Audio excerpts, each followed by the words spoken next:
contemporain.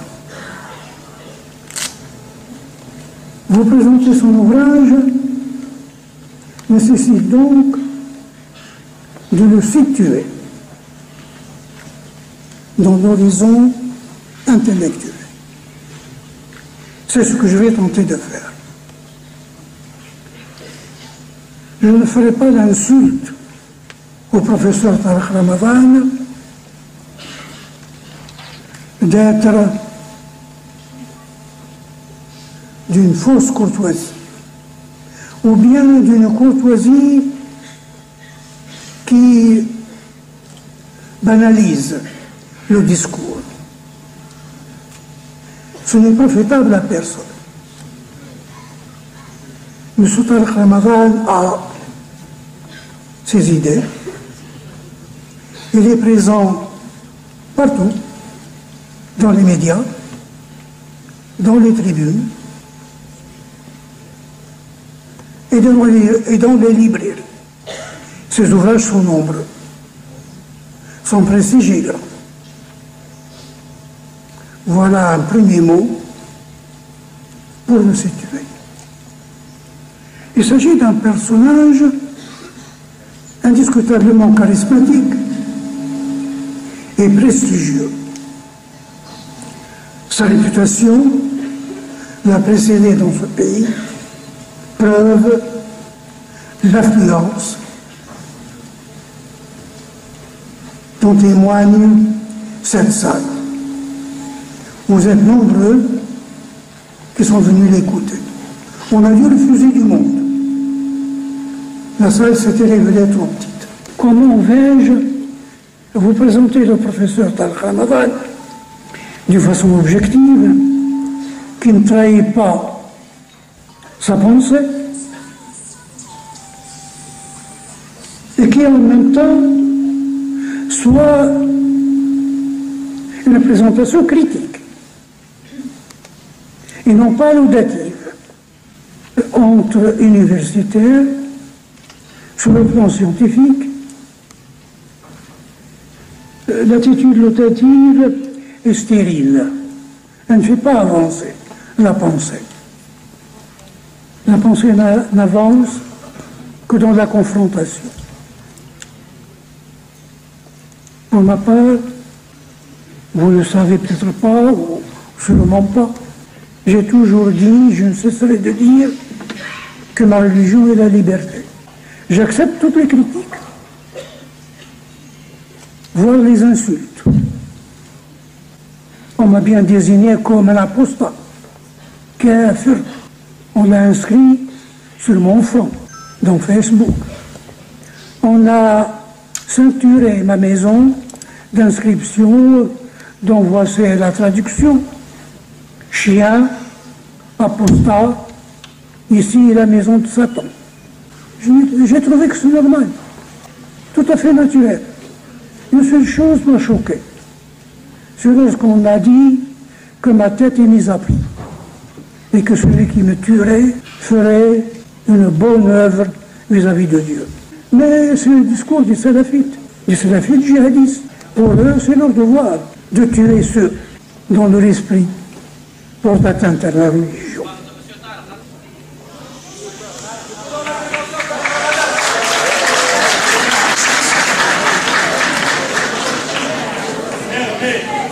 Je répète, il est tout à fait naturel pour les salafites de proclamer ma tête, parce que c'est inscrit dans la charia. Alors, où vous m'écoutez, vous pouvez me poser des questions, vous pouvez me critiquer, vous pouvez me déclarer kafir. Ok, je l'accepte. Vous pouvez proclamer ma tête. C'est inscrit dans la charia. C'est le hukm al-ridda. C'est votre droit, le droit du moins qui adhère complètement et totalement à la charia. La charia est ainsi faite. On ne peut pas la changer. Pour tout le respect, vous avez le droit d'être ce que vous êtes.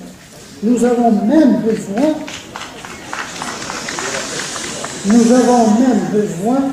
de gens comme vous, carrés,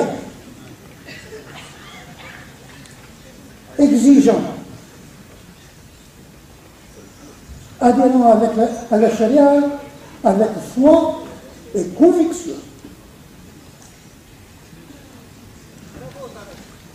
De la charia, vous ne notez pas un iota. Elle est sacrée. Vous vous présentez comme un réformiste modéré, cependant. Pas forcément hostile à l'Occident, d'ailleurs. Dans votre livre, vous dites ce que vous pensez de l'Occident, dans lequel on peut trouver un modus vivendi, à condition du respect mutuel. Là, d'accord avec vous.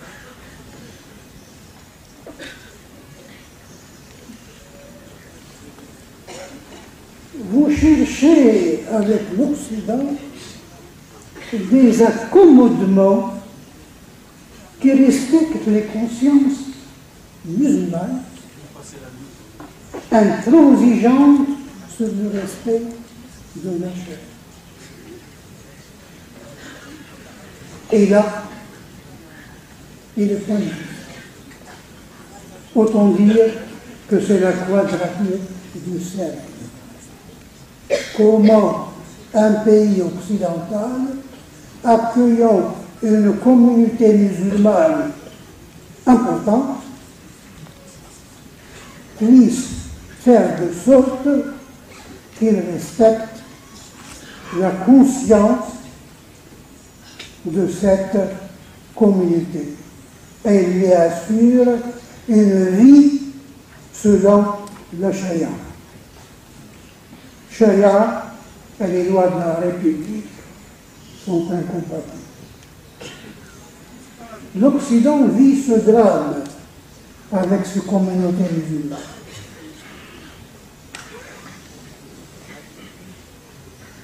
Dans votre ouvrage,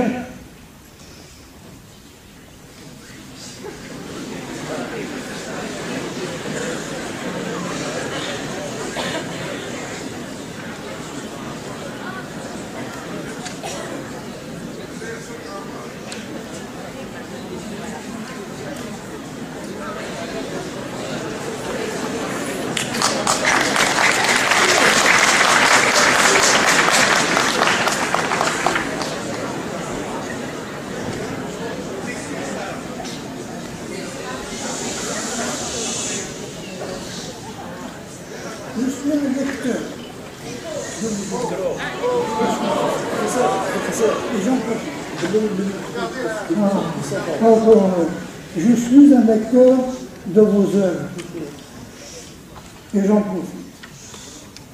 Je ne lis jamais vos œuvres sans en tirer un certain profit. Parce que j'y trouve, moi, le contrepoint de ma ligne de pensée. Et on doit toujours chercher le contrepoint de la ligne de pensée pour vérifier si ce que l'on pense résiste à la pensée de l'autre.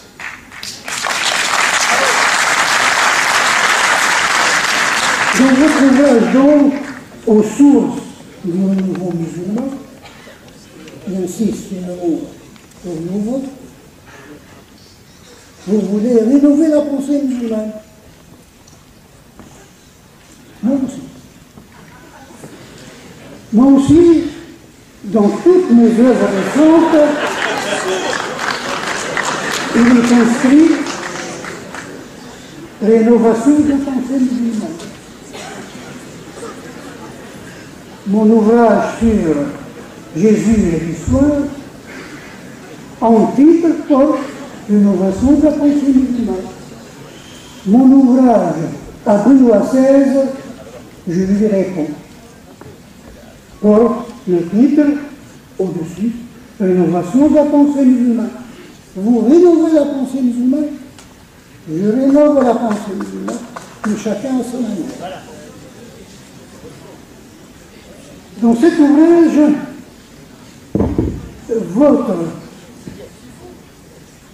je lis le titre de l'ouvrage, aux sources du renouveau musulman, Del Afghani à Hassan al-Banna, un siècle de réformisme musulman.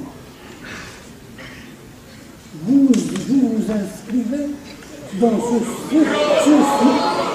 ce siècle de réformisme musulman, en continuité avec Al-Afghani, Abdi, Rachid Rida, etc.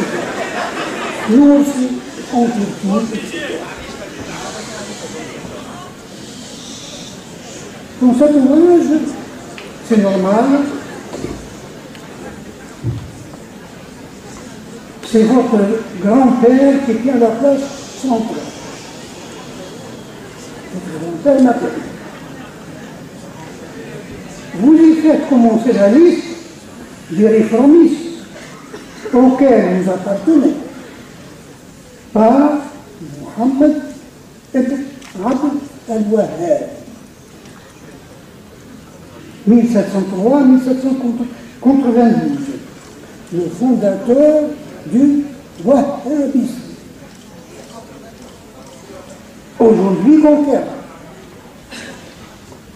Vous ne cachez pas votre sympathie pour ce réformateur dont le message,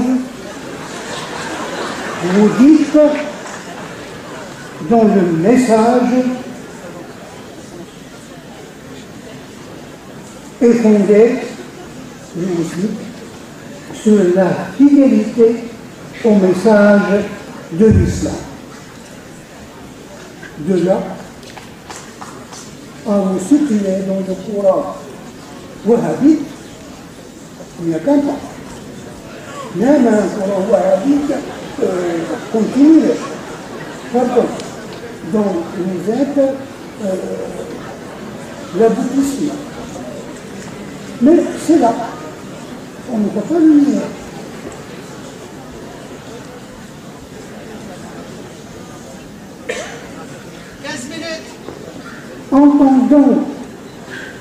Entendons par fidélité, votre fidélité, ce que vous appelez fidélité au message de l'islam, entendons là fidélité à la conception, que Mohammed ibn Abd al-Wahhab se faisait de l'islam. Il y a un monde entre fidélité à l'islam. L'islam, c'est le Coran, pour moi, et le Coran seul. Et entre la conception que Mohammed ibn Abd al-Wahhab se faisait de l'islam.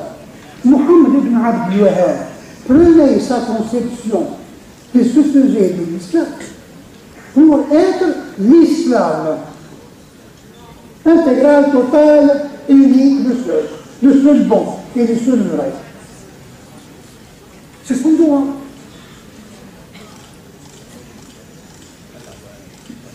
Or, il a lui, c'est par le sage qu'il avait imposé sa conception de l'islam.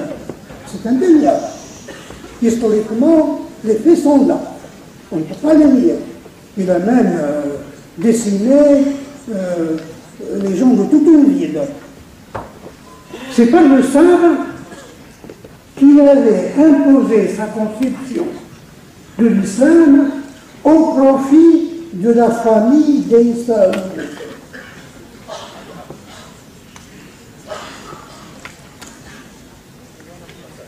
C'est l'alliance classique, je suis historien, du sabre et du bouclier. Le sabre de l'ulama, le sabre de l'ulama, de l'homme politique et le bouclier de l'ulama. Toute les dynasties musulmanes avaient trouvé des ulémas pour les soutenir depuis les origines jusqu'à toujours. Rappelons-nous les ulémas de Tunisie sous Ben Ali, lorsque j'allais à la mosquée, chantaient tous la gloire de Ben Ali. Aujourd'hui, ils ont changé l'homme qu'ils chantent. J'ai assisté dans les mosquées au prêche. Je donne la parole au professeur